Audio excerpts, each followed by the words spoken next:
પાંજરામાં પોપટ બોલશે કે નહીં બોલે એ તો સમય જ બતાવશે, પણ હાલ ચણિયા ટોળી ફિલ્મ જોઈ છે એના વિશે આગળ વિડીયોમાં વાત કરીએ. હેલો મિત્રો, હું છું અમિત, તમે જોઈ રહ્યા છો સિનેમા શો. સિનેમા શો પર આજે ચર્ચા કરવી છે ગુજરાતી ફિલ્મ ચણિયા ટોળી વિશે.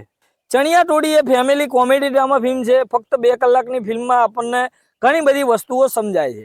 વાર્તાની વાત કરીએ તો આપણે ટ્રેલરમાં વાત કરીએ એ રીતે જ, અને ટ્રેલર જોયું હોય તો તમને ટ્રેલરની અંદર આખી વાર્તા સમજમાં આવી જ જાય છે. ઓલમોસ્ટ એ જ પ્રકારનું જે પ્રકારનું ટ્રેલર હતું એ જ પ્રકારની અહીંયા ફિલ્મ પણ છે. ફિલ્મની શરૂઆતમાં જ આપણને બેંકની અંદર જતા બતાવી દેવામાં આવે છે. પછી આપણને સ્ટોરી ફ્લેશબેકમાં લઈ જાય છે અને ત્યાંથી ફિલ્મ આગળ પણ વધે છે. ફિલ્મની સ્ટોરીની વાત કરીએ તો ગામના લોકો દુઃખી છે કેમ કે બેંકવાળાએ એ લોકોનું કરી નાખ્યું છે. આ સીધી ભાષામાં.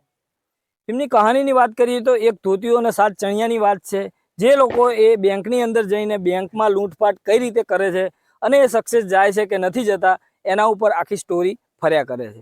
શિક્ષકની પણ એક વાર્તા સાથે જોડાયેલી છે. એ શિક્ષક કંઈક ને કંઈક મોટું કરવા માગે છે ચોરીમાં.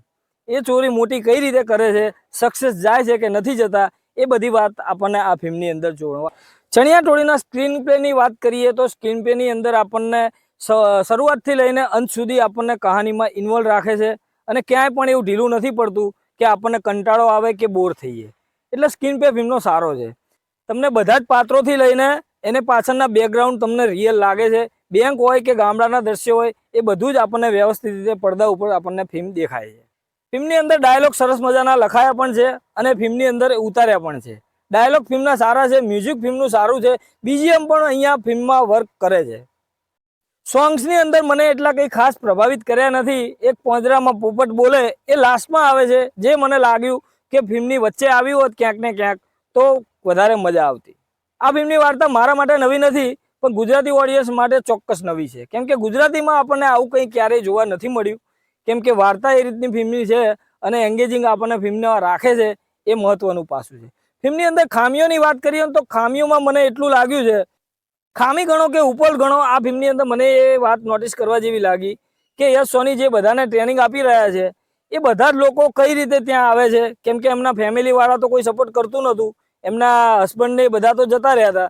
તો આ લોકોને સપોર્ટ કઈ રીતે કરે છે અને આ લોકો એમનાથી છુપાવીને કઈ રીતે અહીંયા ટ્રેનિંગમાં આવે છે એ થોડું રિવીલ કરવું જોઈતું હતું. આ બધી જ વસ્તુ ગામની શાળામાં થઈ રહી હતી, તો ત્યાં કોઈ કેમ નોટિસ કરવાવાળું ના મળ્યું કે આ લોકો શું કરી રહ્યા છે, કે ચોરી કરવાનો પ્લાન છે, કેમ પોલીસ સુધી વાત ના ગઈ. મને આ એક નોટિસ કરવા જેવું લાગ્યું. અને લાસ્ટની અંદર ક્લાઇમેક્સમાં પણ મને આ રીતનું લાગ્યું, કેમ કે ફટાફટ ત્યાંથી નીકળી જવું એ પોસિબલ મને લોજિકલી નથી લાગતું. ઠીક છે, ફિલ્મની અંદર કોમેડી વેમાં લેવામાં આવ્યું છે. ફિલ્મમાં એક્ટિંગની વાત કરીએ તો એક્ટિંગ બધા જ લોકોએ સરસ મજાની કરી છે. ખાસ કરીને યશ સોનીની વાત કરીશ, જબરજસ્ત એક્ટિંગ છે ભાઈ. એકદમ પ્રોફેશનલ લુકમાં હોય ને એ રીતે દેખાય છે, જેમ મેં ટ્રેલરમાં પણ કીધું. એમનું માઇન્ડ પણ એ રીતનું ચાલે છે અને કોન્ફિડન્સ લેવલ જબરજસ્ત દેખાય છે આ ફિલ્મની અંદર. ફિલ્મના બીજા પાત્રોની વાત કરીએ તો બધા કેરેક્ટરના નામ નહીં લઈ શકું, પણ દરેક પાત્રોએ એક્ટિંગ સારી કરી છે. ઈના જય કિશન છે, ખાસ કરીને નેત્રી ત્રિવેદી ઘણી બધી જગ્યાએ એ મેદાન મારી જાય છે. દાદીમાની વાત કરીએ તો મને એમનું પાત્ર જ ક્યાંય એટલું બધું કન્વિન્સિંગ નથી લાગ્યું કે આ પાત્રની ફિલ્મમાં જરૂર પણ હોય. કોઈ એવા સીનની અંદર ટચ થતા નથી લાગે. હા, એક ઇમોશનલ જેવો સીન આવે છે ક્યાંક ને ક્યાંક, એમાં થોડા આપણને પ્રભાવિત કરી જાય છે. કલ્પના ગાંગડેકર છે, બીજા પણ કલાકારો ફિલ્મની અંદર જોડાયેલા છે, રાગી જાની પણ છે. દરેક લોકોએ કામ ખરેખર અદ્ભુત કરીને આપ્યું છે અને બધાની એક્ટિંગ પણ સારી છે.